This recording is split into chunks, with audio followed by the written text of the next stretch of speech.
Life story channel में आपका स्वागत है। आइए आज मैं आपको सुनाती हूँ अकबर बीरबल की कहानियाँ। अकबर बीरबल के नाम से कितनी ही कहानियाँ जुड़ी हुई हैं, उनमें कितनी सच्ची हैं और कितनी मनगढ़ंत कोई नहीं बता सकता। परंतु एक बात तो सत्य है कि इनसे जो प्रेरणा और शिक्षा मिलती है उससे कोई इनकार नहीं कर सकता। इनसे बीरबल की हाजिर जवाबी और बुद्धि का हमें पता चलता है। इनकी प्रासंगिकता हमेशा बनी रहेगी। तो आइए अब हम कहानी की शुरुआत करते हैं। बीरबल और तानसेन का विवाद। तानसेन और बीरबल में किसी बात को लेकर विवाद हो गया। दोनों ही अपनी अपनी बात पर अटल थे। हल निकलता न देख दोनों बादशाह की शरण में गए। बादशाह अकबर को अपने दोनों रत्न प्रिय थे। वे किसी को भी नाराज नहीं करना चाहते थे, अतः उन्होंने स्वयं फैसला न देकर किसी और से फैसला कराने की सलाह दी। हुजूर, जब आपने किसी और से फैसला कराने को कहा है तो यह भी बता दें कि हम किस गणमान्य व्यक्ति से अपना फैसला करवाएं। बीरबल ने पूछा, तुम लोग महाराणा प्रताप से मिलो।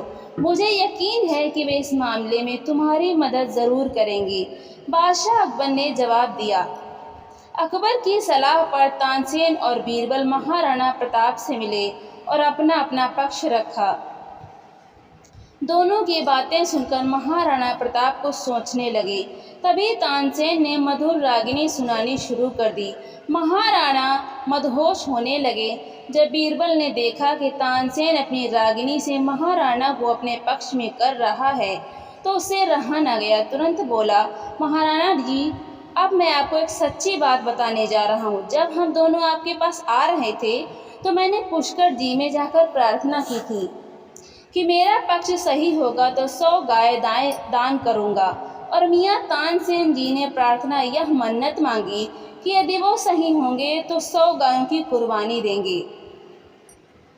महाराणा जी, अब 100 गायों की जिंदगी आपके हाथों में है। बीरबल की यह बात सुनकर महाराणा चौंक गए। भला एक हिंदू शासक होकर गौ हत्या के बारे में सोच कैसे सकते थे।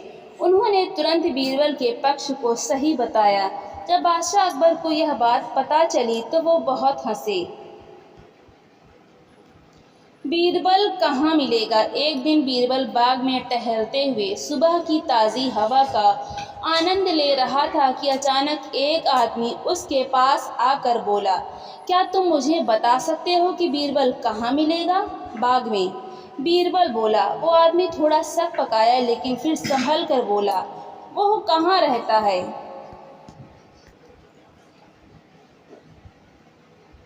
अपने घर में, बीरबल ने उत्तर दिया। हैरान परेशान आदमी ने फिर पूछा, तुम मुझे उसका पूरा पता ठिकाना क्यों नहीं बता देते।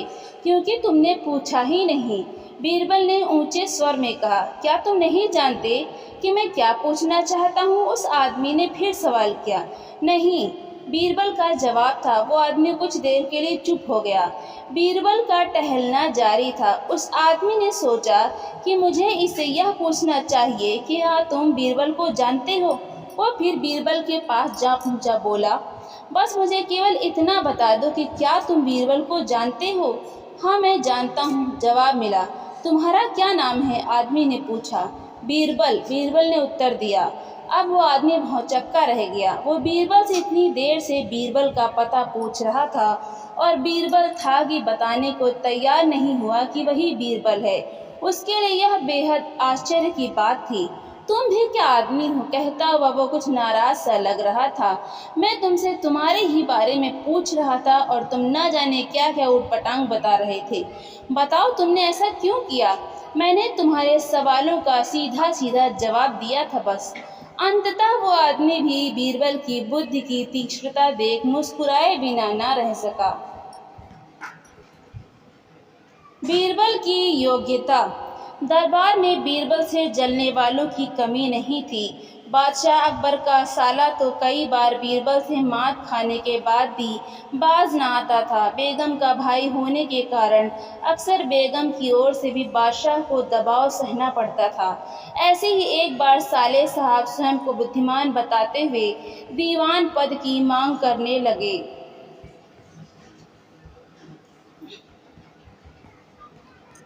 बीरबल अभी दरबार में नहीं आया था, अतः बादशाह अकबर ने साले साहब से कहा, मुझे आज सुबह महल के पीछे से कुत्ते के पिल्ले की आवाज़ें सुनाई दे रही थी। शायद कुतिया ने बच्चे दिए हैं। देख कर आओ, फिर बताओ कि यह बात सही है या नहीं। साले साहब चले गए। कुछ देर बाद लौट कर बोले, हुजूर आपने सही फरमाया, कुतिया ही ने बच्चे दिए हैं। अच्छा, कितने बच्चे हैं? बादशाह ने पूछा। हुजूर वो तो मैंने गिने नहीं, गिन कर आओ। साले साहब गए और लौट कर बोले, हुजूर 5 बच्चे हैं। कितने नर हैं, कितने मादा? बादशाह ने फिर पूछा। वो तो नहीं देखा, जाओ देख कर आओ। आदेश पाकर साले साहब फिर गए और लौट कर जवाब दिया, 3 नर 2 मादा हैं हुजूर। नर पिल्ले किस रंग के हैं? हुजूर वो देखकर अभी आता हूँ, रहने दो, बैठ जाओ, बादशाह ने कहा। साले साहब बैठ गए। कुछ देर बाद बीरबल दरबार में आया। तब बादशाह अकबर बोले, बीरबल आज तुम सुबह महल के पीछे से पिल्लों की आवाज़ें आ रही हैं, शायद कुतिया ने बच्चे दिए हैं, जाओ देखकर आओ माजरा क्या है। जी हुजूर। बीरबल चला गया और कुछ देर बाद लौट कर बोला, हुजूर आपने सही फरमाया, कुतिया ने ही बच्चे दिए हैं।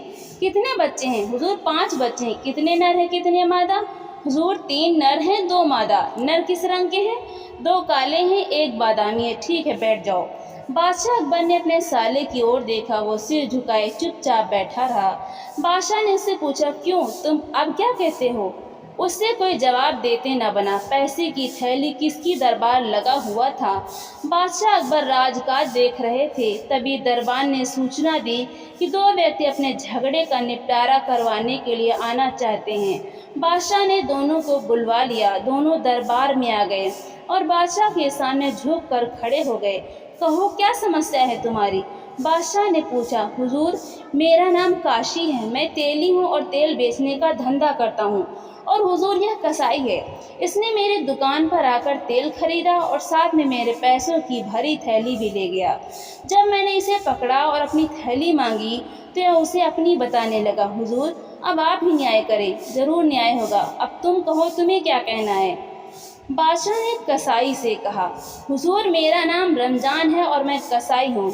हुजूर जब मैंने अपनी दुकान पर आज मांस की बिक्री के पैसे गिनकर थैली जैसे ही उठाई, यह तेली आ गया और मुझसे यह थैली छीन ली। अब उस पर अपना हक जमा रहा है। हुजूर मुझ गरीब के पैसे वापस दिला दीजिए।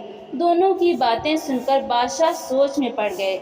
उन्हें समझ में नहीं आ रहा था कि वो किसके हाथ फैसला दे। उन्होंने बीरबल से फैसला करने को कहा। बीरबल ने उसे पैसों की थैली ले ली और दोनों को कुछ देर के लिए बाहर भेज दिया। बीरबल ने सेवक से कटोरे में पानी मंगवाया और उस थैली में से कुछ सिक्के निकालकर पानी में डाले और पानी को गौर से देखा। फिर बादशाह से कहा, हुजूर इस पानी में सिक्के डालने से तेल जरा सा भी अंश पानी में नहीं उभार रहा है। यदि ये सिक्के तेली के होते तो यकीनन उन पर सिक्कों पर तेल लगा होता और वो तेल पानी में भी दिखाई देता। बादशाह ने भी पानी में सिक्के डाले, पानी को गौर से देखा और फिर बीरबल की बात से सहमत हो गए। बीरबल ने उन दोनों को दरबार में बुलाया और कहा, मुझे पता चल गया है कि यह थैली किसकी है। काशी तुम झूठ बोल रहे हो, यह थैली रमजान कसाई की है। हुजूर यह थैली मेरी है, काशी एक बार फिर बोला। बीरबल ने सिक्के डले पानी वाला कटोरा उसे दिखाते हुए कहा, यदि यह थैली तुम्हारी है तो इन सिक्कों पर कुछ न कुछ तेल अवश्य होना चाहिए, पर तुम भी देख लो, तेल तो अंश मात्र भी नजर नहीं आ रहा है। काशी चुप हो गया। बीरबल ने रमजान कसाई को उसकी थैली दी और काशी को कारागार में डलवा दिया। तो दोस्तों, आपको ये कहानी कैसी लगी? लाइक करें, शेयर करें और कमेंट करके हमें ज़रूर बताएं। और ऐसी ही मज़ेदार कहानियाँ सुनने के लिए हमारे चैनल को सब्सक्राइब करना बिल्कुल भी ना भूलें। तो मिलते हैं अगली नई कहानी के साथ। बहुत बहुत धन्यवाद।